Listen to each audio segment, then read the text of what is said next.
Good evening आप सभी का स्वागत है एस्पिरेंट लैब के यूट्यूब प्लेटफॉर्म पे। जैसा कि आप सभी को पता है कि ये बिहार दरोगा की प्रैक्टिस सेशन चल रही है हमारी, और ये 10वीं क्लास है, हमारी 10वीं क्लास है। तो आप सभी लोग जो भी बिहार दरोगा के लिए मतलब भर रहे हैं और जिन्होंने अप्लाई किया है, क्योंकि 26 अक्टूबर तक का डेट है, कितना दिन है तो 26 अक्टूबर तक का डेट है, और आज आपको जो है 16 अक्टूबर हो चुका है। ठीक, तो आप जो भी बच्चे नहीं भर पाए हैं आज ही भर ले। 1799 आप सभी के लिए पद है बिहार दरोगा में।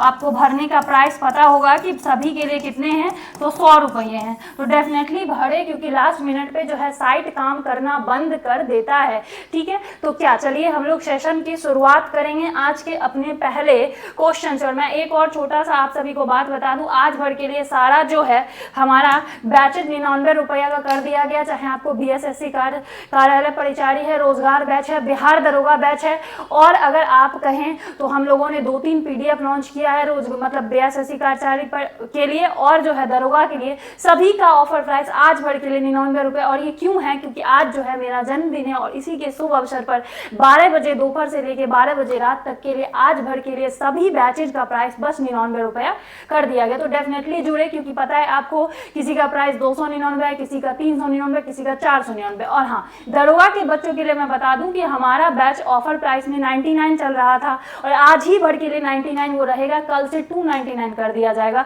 तो जुड़े और जल्दी से जल्दी आज परचेज कर लें अपने लिए बैच को। ठीक, चलिए तो सेशन की शुरुआत करेंगे कि यथार्थ में कार्यपालिका की समस्त सत्ता निम्नलिखित में से किस में निहित होती है। यानी कार्यपालिका की ये बात कर रहा है, तो कार्यपालिका की पूरी सत्ता अगर मैं बता दूं तो किस में उसको निहित किया जाएगा, किस में रहेगा। देखिए, तो सिंपल है कि प्रधानमंत्री जो हैं, जिनकी चर्चा आर्टिकल 75 में की गई है, अगर आप वास्तविक रूप से देखिए अगर आप वास्तविकता के आधार पर देखें, वास्तविक रूप में तो यही होते हैं हेड हमारे मंत्री के लिए हेड होते हैं। सारा काम इन्हीं के द्वारा किया जाता है। आप देखते होंगे कोई विदेश टूर हो रहा है तो कौन जा रहे हैं, तो हमारे देश के कौन जा रहे हैं, तो आपको पता होगा कि यहाँ पे आपको जाएंगे मोदी जी जाते हैं, ना कि जो है आपको राष्ट्रपति जी जाते हैं। तो बस यही है, तो इस बात को आप सभी लोग ध्यान में रखेंगे। ठीक है, इस बात को आप सभी लोग ध्यान में रखेंगे। ठीक है, चलिए 1 मिनट के लिए होल्ड करिएगा जरा सा।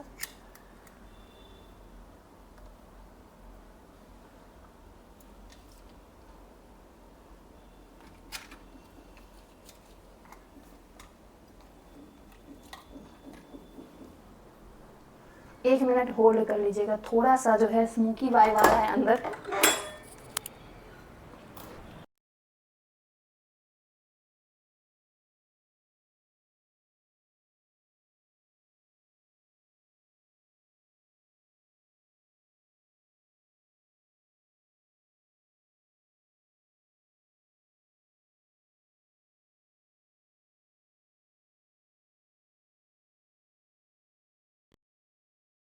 को शुरुआत करेंगे। थोड़ा सा धुआं हो गया था अगरबत्ती की वजह से, तो मैं अगरबत्ती को बाहर कर रही थी। ठीक, चलिए नेक्स्ट क्वेश्चन की तरफ आते हैं कि भारत के केंद्रीय मंत्रिपरिषद की बैठक कौन कर दे, मतलब केंद्रीय मंत्रिपरिषद जो है उनकी बैठक कौन करेंगे। आपसे ये क्वेश्चन रिपीट किया जा रहा है, तो फटाफट से क्वेश्चन का रिप्लाई देंगे। वो भी मंत्रिपरिषद की बैठक कौन कर देंगे, प्रधानमंत्री, हमारे देश के जो होंगे प्राइम मिनिस्टर कौन हो जाएंगे, तो प्राइम मिनिस्टर यही करेंगे। आप लोग इस बात को ध्यान में रखिएगा। ठीक है, तो आप सभी से ये क्वेश्चन है कि कितने ऐसे प्रधानमंत्री हुए, कितने ऐसे प्रधानमंत्री हुए। याद रखिए कि मंत्री हुए जो दो बार से ज़्यादा या फिर 2 बार सत्ता पर बने रहे। क्या आप लोग इसका कमेंट करेंगे, क्या आप लोग इसका कमेंट बॉक्स में कमेंट करेंगे कि ऐसे कितने प्रधानमंत्री हुए थे जो सत्ता पर बने रहे थे।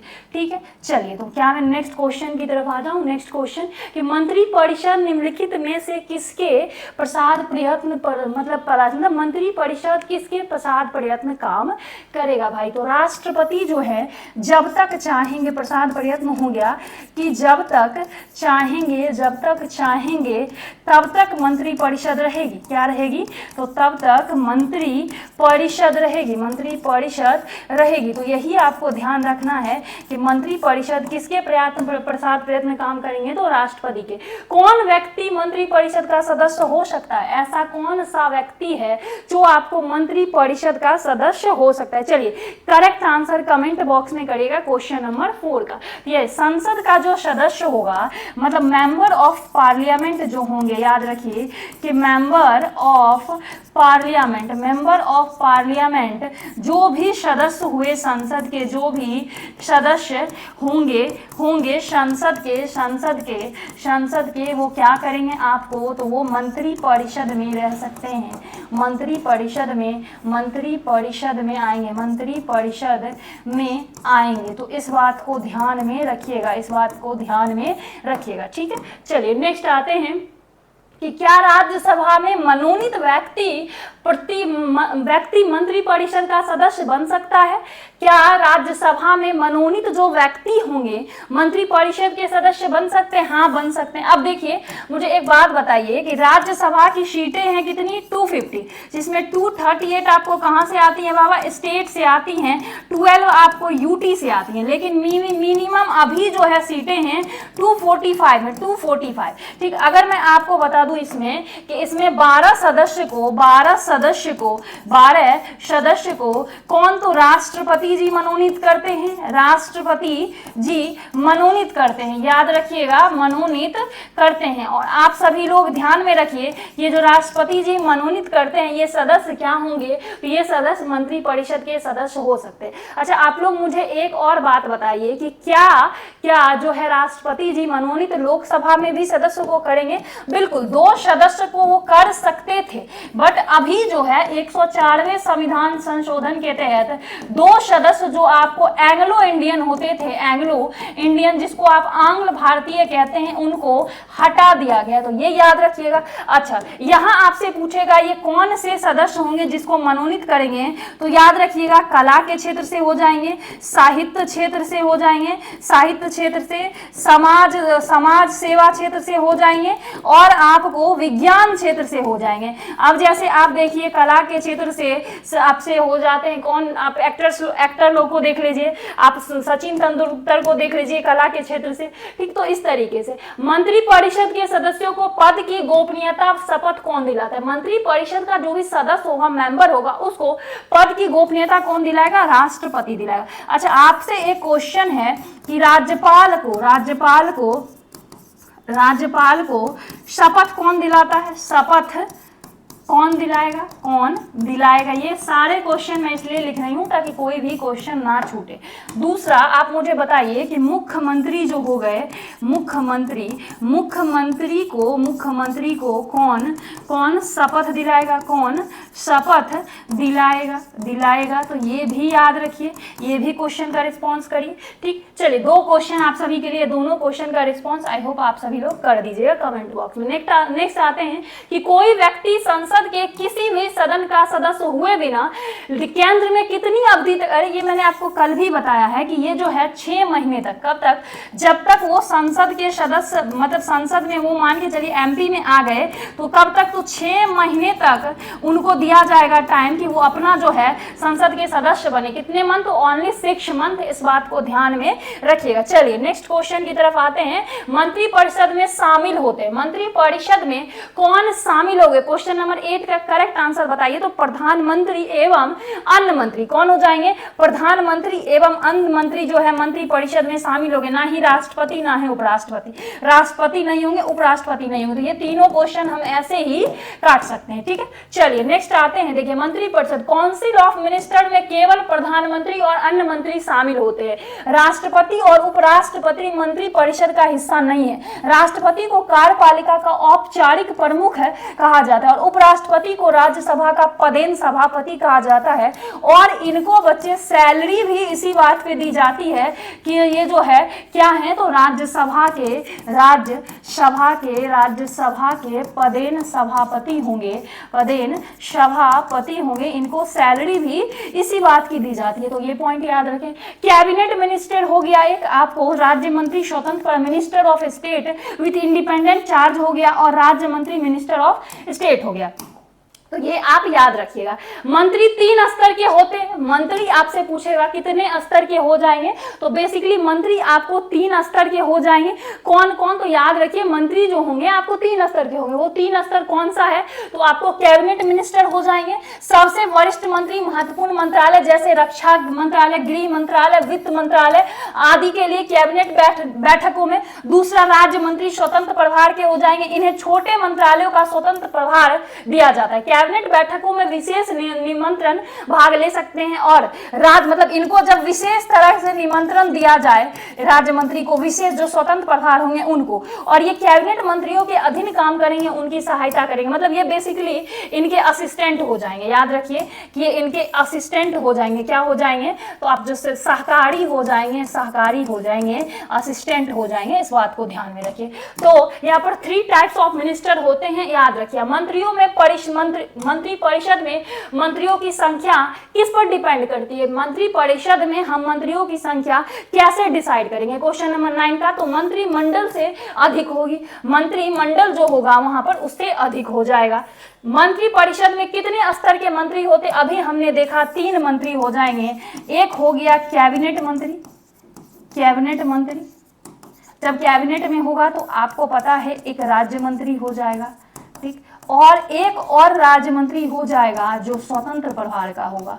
एक और राज्य मंत्री होगा जो आपको, एक और राज्य मंत्री होगा जो आपको याद रखिएगा, एक और राज्य मंत्री होगा जो आपको स्वतंत्र प्रभार, याद रखिए, जो आपको स्वतंत्र प्रभार का होगा, स्वतंत्र प्रभार का होगा। तो याद रखिएगा ये, ठीक है। चलिए नेक्स्ट आते हैं कि भारतीय संविधान में निम्नलिखित में से किस पद का उल्लेख नहीं है।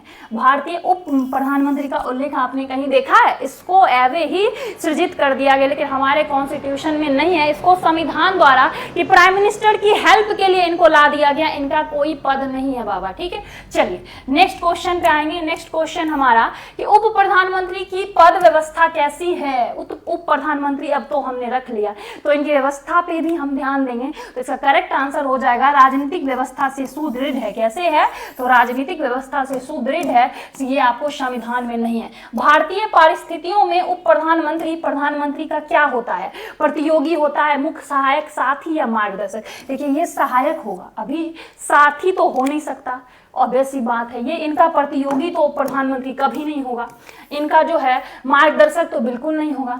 भारत के प्रथम उप प्रधानमंत्री कौन है, मतलब भारत में पहली बार जब पद को सृजित किया गया तो उप प्रधानमंत्री के तौर पर कौन आए, तो हमारे सरदार वल्लभ भाई पटेल, जो बारडोली सत्याग्रह का जिन्होंने क्या किया था, तो नेतृत्व किया था। किस प्रधानमंत्री के कार्यालय के दौरान दो उप प्रधानमंत्री एक साथ नियुक्त हो गए। ये देखिए कितना अच्छा क्वेश्चन है कि ऐसे कौन से प्रधानमंत्री थे जिनके वक्त दो उप प्रधानमंत्री एक साथ नियुक्त हो गए। तो ये हमारे मोरारजी देसाई थे। कौन थे, मोरारजी देसाई। कौन थे दो उप प्रधानमंत्री, तो चरण सिंह और चौधरी चरण सिंह और जगजीवन राम, याद रखिएगा दोनों थे। मैं नाम लिख देती हूँ कौन दोनों थे। तो इसमें दो जो उप प्रधानमंत्री थे, दो उप प्रधानमंत्री। देखिए क्वेश्चन सारा आपको नहीं याद करना है, क्वेश्चन आप वही याद करिएगा जो यूनिक हो, जो अलग हो, ठीक है। तो याद रखिएगा जगजीवन राम एवं जो है आपको चौधरी चरण सिंह, दो ऐसे उप प्रधानमंत्री हुए जो मोरारजी देसाई के टाइम दोनों साथ में ही दोनों ने काम किया। अब देखिए मोरारजी देसाई 1977 से 79 में पहली बार दो उप प्रधानमंत्री को एक साथ नियुक्त किया इन्होंने। चौधरी चरण सिंह 1977 से 78 वित्त मंत्री और उप प्रधानमंत्री। बाबू जगजीवन राम 1977 से 79 और रक्षा मंत्री और उप मंत्री। उप प्रधानमंत्री यह जानता है कि पार्टी की गठबंधन सरकार थी और विभिन्न धड़ों को संतुलित करने के लिए दो उप प्रधानमंत्री बनाए गए। बाद में चरण सिंह और मोरारजी देसाई के बीच मतभेद हो गया और फिर कौन बचे, तो एक जगजीवन राम बचे, ठीक है। चलिए बीएसएससी कार्यालय परिचारी बैच, ये 299 का है, लेकिन आज 12 बजे 16 अक्टूबर, याद रखिए 16 अक्टूबर आज 12 बजे दोपहर से लेकर, मतलब आफ्टरनून से लेकर अब 12 बजे दोपहर से लेकर 12 बजे रात्रि तक इसका प्राइस 99 कर दिया गया है, इस बात को ध्यान में रखिएगा, ठीक है। चलिए नेक्स्ट, बिहार दरोगा का बैच आपको 99 रुपया आज ही तक रहेगा, कल से इसका प्राइस बढ़कर कितना हो जाएगा 299, तो डेफिनेटली इसको परचेज करें, ठीक है। चलिए नेक्स्ट, 1967-69 के दौरान भारत के उप प्रधानमंत्री कौन थे? जल्दी बताइए, भारत के उप प्रधानमंत्री कौन रहेंगे 1967 से 69 के time? Correct answer question number 16 का आप सभी को करना है, तो याद रखिएगा बाबू जगजीवन राम और मोरारजी देसाई थे। कौन थे? बाबू जगजीवन राम और मोरारजी देसाई, दो ऐसे थे। चलिए, संवैधानिक दृष्टि से यदि देखा जाए तो उप प्रधानमंत्री निम्न में से किसके समकक्ष होते हैं? संवैधानिक दृष्टि से अगर हम बात करें तो उप प्रधानमंत्री किसी ना किसी का तो समकक्ष होगा ना बाबू, तो किसके समकक्ष होगा? तो कैबिनेट मिनिस्टर जो होंगे हमारे, उनके समकक्ष ये होते हैं, इनको अगर बोला जाए कि इनके समकक्ष। अब तक कितने व्यक्ति भारत के उप प्रधानमंत्री पद पर नियुक्त हुए हैं, ये करेक्ट क्वेश्चन है, तो इसको आप लोग अगर जानते होंगे तो टोटल 7 व्यक्ति, याद रखिएगा टोटल 7 व्यक्ति ऐसे रहे जो उप प्रधानमंत्री के पद पर है। अब कुल 7 व्यक्ति की चलिए हम लोग थोड़ा सा चर्चा कर लेते हैं। मैं थोड़ा देख रही हूँ कि ब्लड वगैरह तो नहीं हो रहा है धुंधले होने के कारण। चलिए, अब तक कुल 7 व्यक्ति भारत के उप प्रधानमंत्री रहे। सरदार वल्लभ भाई पटेल 1947 से 50, मोरारजी देसाई 1967 से 79, चौधरी चरण सिंह 1967 से 78, जगजीवन राम आपको 1977 से 79, देवीलाल 1989 से 90, LK आडवाणी आपको 2002 से 4 और लाल कृष्ण आडवाणी 2004 और बहुत कम समय के लिए। और नोट, कुछ लोग अलग अलग समय पर उप प्रधानमंत्री रहे, तो ये पॉइंट को ध्यान में रखिएगा, ठीक। उप प्रधानमंत्री के पद के बारे में निम्नलिखित में से कौन सा कथन सत्य है? मतलब क्या संविधान में उप प्रधानमंत्री के पद का प्रावधान नहीं है?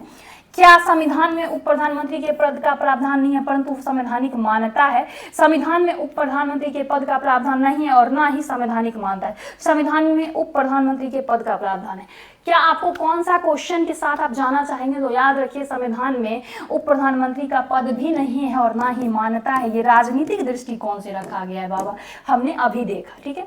निम्नलिखित में से कौन भारत के उप प्रधानमंत्री नहीं रहे? ऐसे कौन से व्यक्ति हैं इनमें से जो हमारे भारत के उप प्रधानमंत्री नहीं रहे?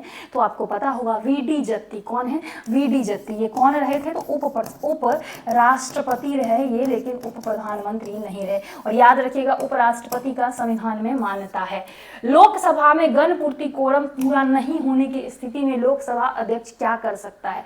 अगर लोकसभा में गण पूर्ति नहीं होगा तो क्या करेगा? वो जो है सदन का स्थगन कर देगा। सदन जो है कंप्लीट नहीं होगा, क्योंकि इसके कुछ प्रोसेस है, कुछ नियम है। लोकसभा के महासचिव की नियुक्ति कौन करेगा? लोकसभा में जो महासचिव होंगे इनकी नियुक्ति कौन करेगा? तो याद रखिए, ये हमारे अध्यक्ष करेंगे, लोकसभा के अध्यक्ष। नेक्स्ट आते हैं कि संसद के संयुक्त अधिवेशन में किसी विधेयक पर निर्णायक मत देने का अधिकार किसे है? मतलब संसद का जो सदन होगा उसमें निर्णायक मत देने का राइट लोकसभा अध्यक्ष को है। ये एक निर्णायक, मतलब तब तक ये वोट नहीं करेंगे और मान के चलिए कि वो लोकसभा में वोटिंग ना करने की वजह से दिक्कत हो गया और वहां पर जो है इक्वल रह गया, तो उस टाइम क्या करेंगे? एक निर्णायक मत ये अपना देंगे और फिर जो प्रॉब्लम, फिर जो दिक्कत हो रही है वो खत्म हो जाएंगे, ठीक है। चलिए, इसका निर्णय कौन करता है कि कोई विधेयक वित्त विधेयक है अथवा नहीं? अब देखिए, मतलब मनी बिल की बात कर रहे हैं बेसिकली, मतलब मनी नहीं हम कह सकते, फाइनेंस कह सकते हैं, फाइनेंस बिल की ये बात कर रहा है। ये है इधर और नहीं है, इसकी चर्चा कौन करेगा कि हाँ ये है और नहीं है? तो बेसिकली इसकी चर्चा लोकसभा के स्पीकर करेंगे। मनी बिल लोकसभा में ही पेश किया जाता है, इस बात को आप ध्यान रखिएगा। किसी भी विधेयक को धन विधेयक नहीं माना जाएगा, ये हो गया वित्त विधेयक, फाइनेंस हो गया। किसी भी विधेयक को धन विधेयक नहीं माना जाएगा, अंतिम निर्णय को नहीं, इसको मनी बिल कहेंगे, जिसकी चर्चा आर्टिकल 110 में है। और ये आपको लोकसभा के अध्यक्ष मानेंगे, क्योंकि ये कहीं से कहाँ पहले प्रेजेंट होता है? तो लोकसभा में, और सिर्फ लोकसभा में ही प्रेजेंट होता है। लोकसभा का सचिवालय किसके प्रत्यक्ष पर्यवेक्षण एवं नियंत्रण करता है? लोकसभा का सचिव जो है, सचिवालय, बिल्कुल सचिवालय किसके पक्ष ये काम करेगा और नहीं करेगा? तो आप बखूबी याद रखिए कि लोकसभा अध्यक्ष के लिए ये काम करेगा, ठीक है। चलिए, निम्नलिखित में से कौन सा लोकसभा अध्यक्ष के अधिकारों में नहीं है? लोकसभा अध्यक्ष के अधिकारों में नहीं है ये क्वेश्चन अगर मैं आपसे पूछूं तो याद रखिए, सदन की कार्यवाही को प्रक्रिया का संचालन करना जो है लोकसभा अध्यक्ष के वश में नहीं होता, ये राष्ट्रपति के द्वारा किया जाता है और संसद के द्वारा। कोई विधेयक धन विधेयक है या नहीं, इसका निर्णय कौन लेगा? ये अभी हमने देखा कि इसको वापस से जाने की जरूरत है, लोकसभा स्पीकर इसका निर्णय लेंगे। चलिए नेक्स्ट आते हैं कि भारत में लोकसभा का अध्यक्ष कौन है। भारत में लोकसभा का अध्यक्ष किसको मतलब चुना जाता है, लिया जाता है, तो याद रखिएगा आप कि निर्वाचित सदस्य जो होंगे उनको ही लिया जाएगा, मनोनीत सदस्यों को नहीं लिया जाएगा। लोकसभा के अध्यक्ष को कैसे हटाया जाता है, याद रखिएगा, यहाँ पे लिख लीजिएगा कि निर्वाचित जो होंगे वही आएंगे, मनोनीत नहीं आएंगे, ठीक है, मनोनीत नहीं आएंगे, निर्वाचित आएंगे, ठीक है। चलिए 30 लोकसभा के अध्यक्ष कैसे हटाए जा सकते हैं, इनको इनके पद से किस तरह से निकाला जा सकता है, ये पूछा जा रहा है। क्या लोकसभा के उपस्थित सदस्यों की 2/3 बहुमत से नहीं, लोकसभा के सभी सदस्यों की बहुमत से नहीं, प्रधानमंत्री की सिफारिश से नहीं, तो करेक्ट आंसर क्या हो जाएगा, इनमें से कोई नहीं, क्योंकि इसको प्रधानमंत्री की राष्ट्रपति जी के द्वारा ये किया जाएगा। देखिए आज कार्यालय परिचारी में आपको all subject topic wise board PDF printable ये सब कुछ 20,000 प्लस MCQ प्रोवाइड करवाया जा रहा है। आज के लिए इसका प्राइस है 99। तो आप जाके आज 12 बजे 16 अक्टूबर 12 बजे दोपहर से लेकर रात तक में आप 99 रुपये में इसको परचेज, इवन जो भी बैच है 499, 599, 699 सभी बैच को आप आज भर के लिए 99 में ले सकते हैं, ठीक। दूसरा देखिए डबल स्टार, ये आज भर के लिए 99 रहेगा 16 अक्टूबर तक, कल से ये 299 हो जाएगा। तो आप लोग देख लीजिए क्या आपको इस बैच को लेना है तो लीजिए। और ऑल सब्जेक्ट है topic wise printable board PDF live recorded class 20,000 plus MCQ और विथ होमवर्क से। तो कैसा लगा सेशन आज जरूर सारे बच्चे कमेंट करेंगे, किसी भी तरीके का कोई दिक्कत हो तो वो भी बताएंगे, ठीक है। और हाँ देखिए इसमें आपको क्या है कि बिहार दरोगा का लास्ट डेट है 26 अक्टूबर, तो अभी आप लोग फॉर्म भरें, देरी ना करें, क्योंकि देखिए अभी अगर आपने देरी किया तो इस बार जो वैकेंसी आई है वापस से नहीं आपको देखने को मिलेगी और फिर जो है वही हो जाएगा कि हम वेट कर रहे हैं और लास्ट दिन के लास्ट डे के चक्कर में हमारा जो है सिलेक्शन नहीं हो पाया, हमने फॉर्म नहीं भरा, इसकी वजह से। साथ ही लूसेंट सीरीज चल रही है यूट्यूब पे भी और आप सभी के दरोगा के लिए ये सीरीज है, तो जुड़े। और करंट अफेयर का सेशन आप लोग को चाहिए तो वो भी आप लोग बता दीजिएगा, मैं डेफिनेटली लेके आऊँगी 1-2 दिन में, ठीक है। चलिए धन्यवाद।